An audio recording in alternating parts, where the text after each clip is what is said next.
Hi, welcome back to another reading wrap up.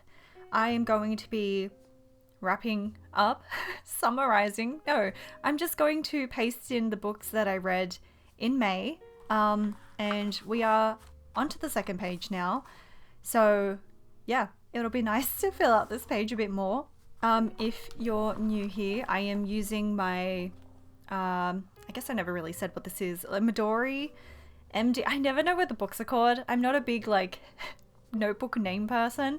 I just know the brand is Midori and it came in a pack of 3 and it's blank notebooks. And I got this in Japan last year sometime and I didn't really know what to use these books for, but I ended up using it for just kind of a 2024 planner. So I have, why am I going through this? I don't know. Anyway, so I have a bunch of yearly, weekly stuff in here, but I also have the books that I've read for the year. And I've never had a visual view of this before, and so I thought it was nice to, you can tell I had a very strong dark romance fantasy phase. I mean, I'm still in that phase, I'm forever in that phase, but it's so nice to be able to see a visual summary of all the books that I've read, and just seeing the covers kind of instantly brings back memories for me. And so, yes, here are the books that I have read last month. Technically, I need to pull up my Notion because I track my books in Notion. So to save you kind of skipping through to see what books I've read, I will also put a list of the books that I've read in the description and a comment, and I'll do the timestamps for those. But in order of the books that I read, the first book, by the way, my neighbor is mowing their lawn, and so I don't know if you can hear that. Hopefully it doesn't come through too much, but they're going to take a while, so we're gonna have to push through that noise. The first book was A Soul to Keep, which was an interesting book. I've never read a book like that before. The second one is, which is not here, Building a Second Brain, which is this one. And then I read A Fate Inked in Blood, and then I read The Road Back to You, and then I read Cute But Psycho, a very crazy but fun book. Tomorrow, Tomorrow, and Tomorrow. Oh, it's Tomorrow and Tomorrow and Tomorrow? I didn't think there was an end in between. But I clearly printed this the wrong size, so I'm going to have to reprint this. I will leave a space for it, but I won't glue this one down. And then I read Powerless, and then, I read halfway through Dark Emu, but I technically finished it in June. So I will still stick this down. Okay, I won't. I'll stick down those 7, but these are the books that I read this month. It wasn't the best reading month, I don't think. It was one of those months where actually the non-fiction books were kind of the standout for me, and everything else was fairly mediocre. Tomorrow and Tomorrow and Tomorrow was quite good, but these are just fun books. You can't really rate the fun, smutty books. It's just, I'm not expecting a profound story from them. But these 2 books, which I've heard really good things about this book. I did not like this book. And Powerless was, as expected, but I didn't enjoy that either. But let's get started gluing that in. And yet again, star rating stickers and a refill pen without a case that I am, just going to use because it still works, but I'm not going to explain my hoarding. But anyway, the first book was A Soul to Keep. I'm going to move these out of the way so I have more room. So, this one is an intriguing book. If you do not like smutty fantasy non-human books, I think just skip forward. Don't listen to this. But this was a very fun and strange, very, very strange book. Monster smutty books are kind of new to me. The most I've ever really read, I'm just kind of trying to eyeball this. The most I've ever really read is werewolf vampire books, but yeah, this one was, I don't know how to explain it. I think he was meant to be some sort of hybrid skeleton goat monster thing, and this is not for the faint-hearted. let me tell you that there are some very graphic, shocking scenes, but again, very, very entertaining. And honestly, not that bad in terms of writing and plot. Like, I would say, in terms of plot and writing, I don't know. I don't know if my expectations are different, but I honestly enjoyed these two books more than I did these two. But maybe my expectations were different, so I don't know. But let me stick a rating sticker down.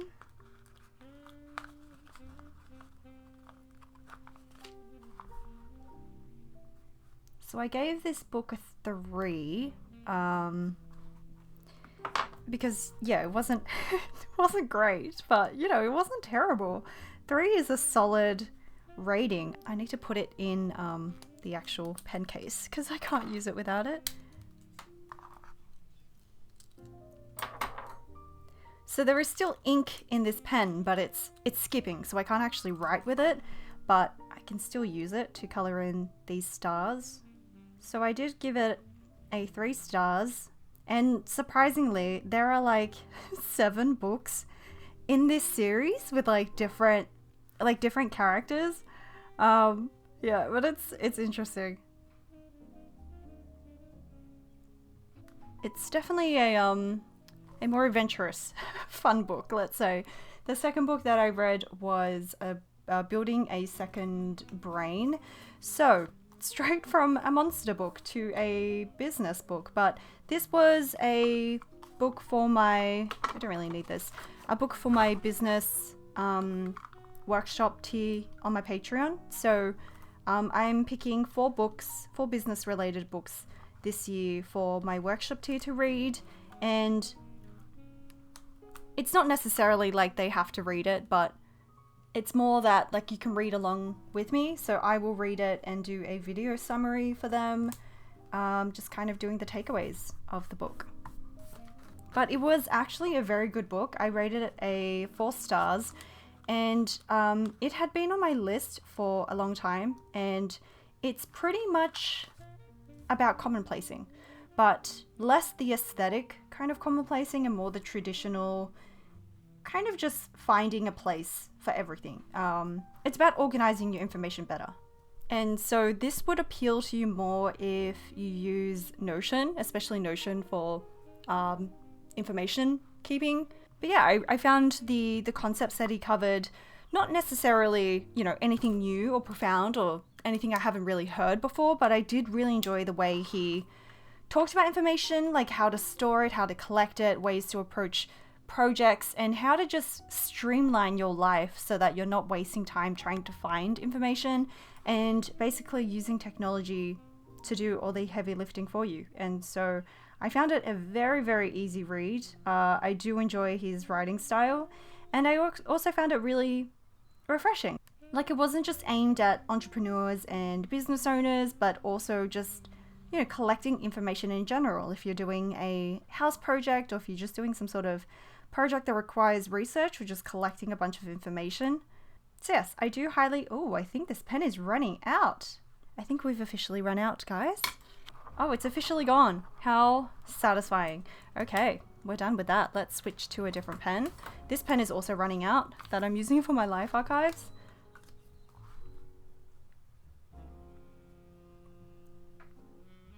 So I rated this book a 4 stars. Not really sure why it lost a star. It's just kind of like a gut feeling of like, it wasn't quite a 5 out of 5 perfect read, but it really was an excellent read, and I do recommend that if you are interested in being a little bit more efficient with like storing information, especially if you consume a lot of information. So I'm definitely someone that consumes, you know, articles, and I just read random things and I look up random things, but I don't necessarily store them anywhere. And so this has made me just shift my systems to recording things a little bit better. I don't know, just finding a better system for dealing with all the information that you consume. The next book is A Fate Inked in Blood.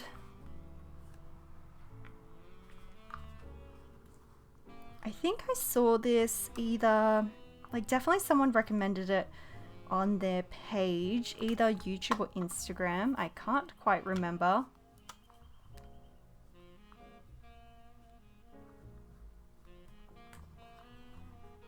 And I feel like I liked the premise of it, but I didn't love the execution. And I felt like it was just too obvious the entire time. And yeah, I don't know. It's just a nice, light read, but not my favorite. And I rated that a 3 stars.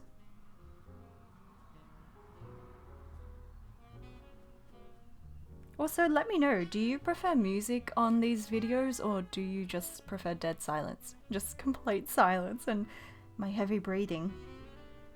Or do you prefer a little, you know, light backing track sometimes? I'm not sure I have a preference. Sometimes I feel like quiet videos, and other times I feel like a little bit of a tune in the background. Okay, and the next book that I read was The Road Back to You. So this was recommended by Chris from Ella Nim. They have a YouTube... Why is this not working? They have a YouTube channel as well. Some of you probably already know it, and a Patreon as well. And they're also a patron of mine. I'm also a patron of theirs. We're mutual patrons.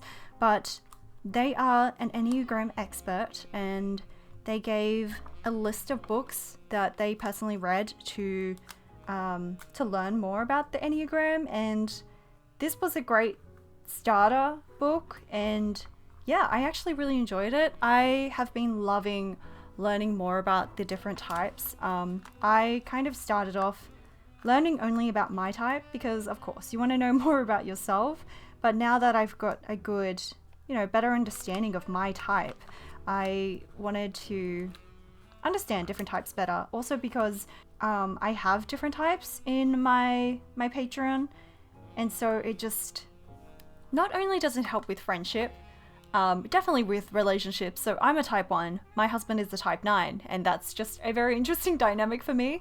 But also I have almost every single different type in my Discord, and I said that weird, in my Discord. And not only does it help me understand them better as people and what drives them, but how to be better friends to them, but also I love how much it's helping with my coaching. And so I am, you know, going to officially offer coaching calls soon, but that really helps me with helping understand how to encourage people to achieve their goals. And so things that might come naturally to me aren't so obvious to other people, other types, I mean. And it's not because I'm better in any way. It's just we have different ways of seeing the world and different ways we approach our goals. And even just as Chris says, some people are more past oriented than others. And for me, it's not as difficult for me to work on the tasks to achieve my goals because I am present oriented apparently, but Chris, type 4, is past oriented, and so that makes it difficult for them to be able to, you know, break down the future goals into something tangible in the present. And that is something that a lot of people do struggle with, and that's why, you know, I do the monthly plan with me's, and what is this, 4.5? Yes, 4.5. I do like to talk about it often because I love setting big goals, but what's most important is not that you just set those goals, but you actually take steps to achieving it. And so Enneagram has helped me understand that different people have different ways of approaching that. And it's not just understanding, this is bothering me, it's not just understanding the concept, like knowing what to do. Sometimes that's not enough, because sometimes your tendency is to, like, it's not as natural for people to set goals and do, like, take steps. I'm sorry, I'm struggling. Take steps towards their goals in the day-to-day. I hate it when the glue tape gets stuck on the sides. I'm just trying to... Okay, so I gave that a 4.5, and then I read Cute But Psycho. We're going like a fun book to nonfiction. I mean, I do like to alternate because I think it's just a nice way to switch things up. I feel like I do have a good, I hope I do, a good range of reading genres. Like, I don't typically, like, I definitely have a preference, as you can see, with the dark romance fantasy, but I do like to shake things up a little bit, because otherwise I feel like the books would be, you know, too similar. Like, I'm the same thing with music. I do like to switch up my genres. Glue tape is really bad for sticking down tiny images because you just can't get to the corners. And I really feel like glue tape would probably, not glue tape, I'm sorry, glue stick would be better for this. But I don't have a glue stick right now, so, this is annoying. I'm so sorry. Yeah, so I do like switching it up a little bit to make it fun for myself. Like, reading for me, yes, is fun, but I also want to challenge myself to learn. I want it to be a learning thing as well, but I'm not just like, oh, I only read to learn as well, and I know that's totally fine if you do that, but for me it has to be a good mix of both, because I enjoy reading as a way to unwind as well, but also learn sometimes. I rated Cute But Psycho a 3 stars. This absolutely is not for the faint-hearted either. This was recommended to me by someone. I won't name them in case they don't want to be named as the person recommending this. But this was a fun, really crazy book. So please, you were warned. I mean, I feel like you can tell from the image how crazy it is. So like, you go into it knowing what to expect just based on the title and the cover art, which makes me laugh. But honestly, the writing wasn't bad considering the title and the cover art and the premise of the book. Like, I have read books that have tried to be much more serious than this and are pretty terrible. So I was pleasantly surprised and completely shocked the entire way. And I also read Tomorrow and Tomorrow. Nope, Tomorrow and Tomorrow and Tomorrow. But I can't glue that in yet. So let me glue this one down and then I will leave a gap for it. So Tomorrow and Tomorrow. What a terrible name to keep saying over and over. It was a really interesting book. So I have heard a lot of people say that they loved this book and that it was an excellent book, and I'm honestly very surprised that so many people liked this book, because I felt like it was quite a niche book. I really cut that crooked, but I felt like the writing style was quite niche, and the content, so it's about you know, very basically just game developers and the relationship and dynamic between friends that are developing a game.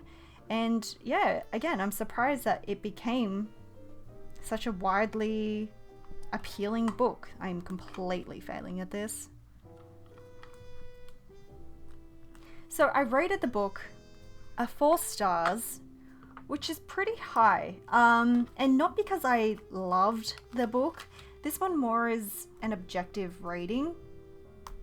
Is that looks pretty centered? Maybe not. Yeah, good enough.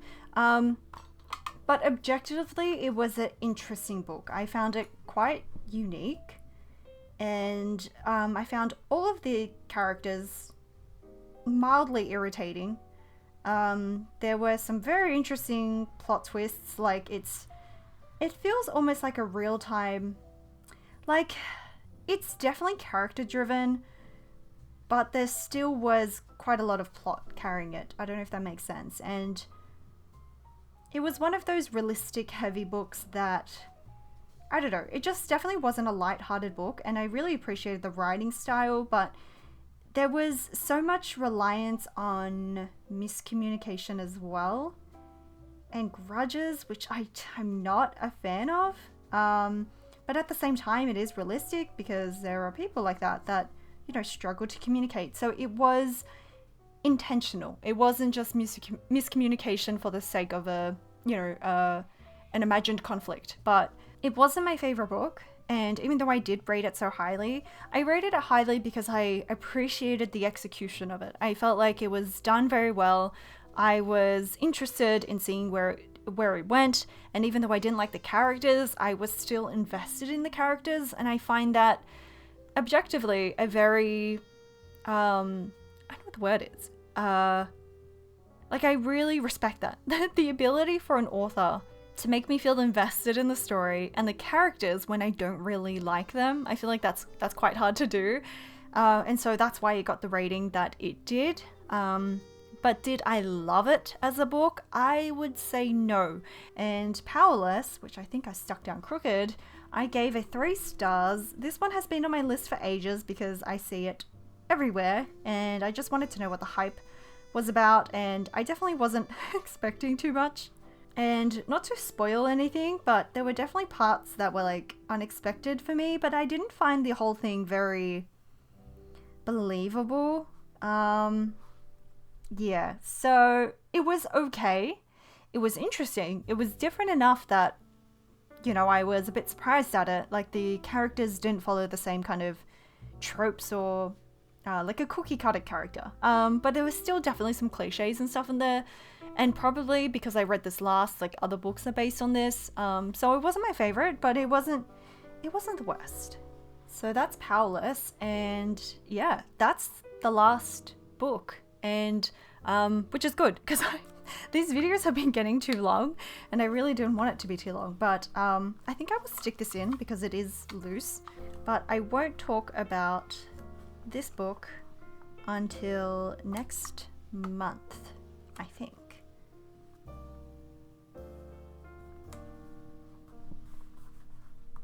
So in total, I read 7 books, 7.5 books this month. So I usually read about 7 or 8, so that's pretty much the same thing. I think over the next few months I might read a little bit less because there is a lot going on. I have markets and I'm traveling. So either I read more or less, I'm not really sure yet. I will need to print out a different cover because that one is so tiny. I don't know what happened there. But yeah, this was kind of a mediocre month apart from the non-fiction. It was definitely a busy month for me, so I didn't want anything too crazy heavy to read, so I enjoyed some, you know, kind of lighter fiction as well. There are always so many new books to read, which makes me very excited. But I would love to know if you've read any of these books. Again, if you have any recommendations for me. But that is my reading wrap up for May. A nice, short, sweet one, kind of, for me this time. But thank you so much for watching. And I will see you next month for next month's wrap up. Okay, bye!